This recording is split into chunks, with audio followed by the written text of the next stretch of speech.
Okay, Seller Series Dual Agency.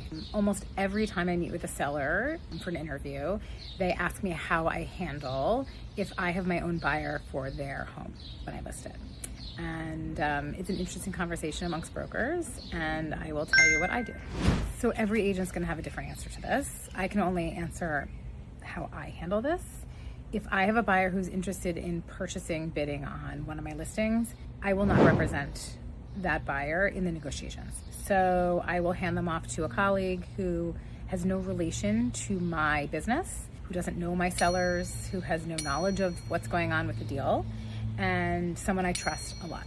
Now, is it hard to give them over to another agent when I've been working with them for 3 months, 6 months, a year? For sure.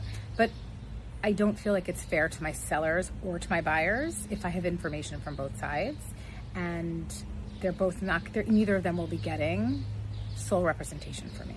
What does this look like? This looks like I have no information directly about what my buyers are going to be bidding on this house, making an offer.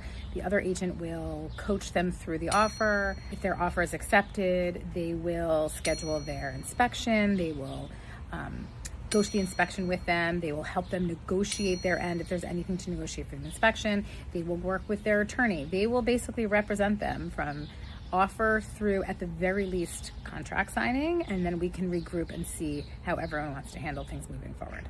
For my business, I want my clients to feel like they have sole representation from their agent, and I don't feel like I give that to them if I am on the opposing side of things. So that is how I answer the question when I'm a listing presentation to all my sellers and they ask, what do you do if you have your own buyer for listing? There's more to discuss, so maybe I'll talk about it more next time. But those are the basics of how I handle things if I have a buyer for my own listing.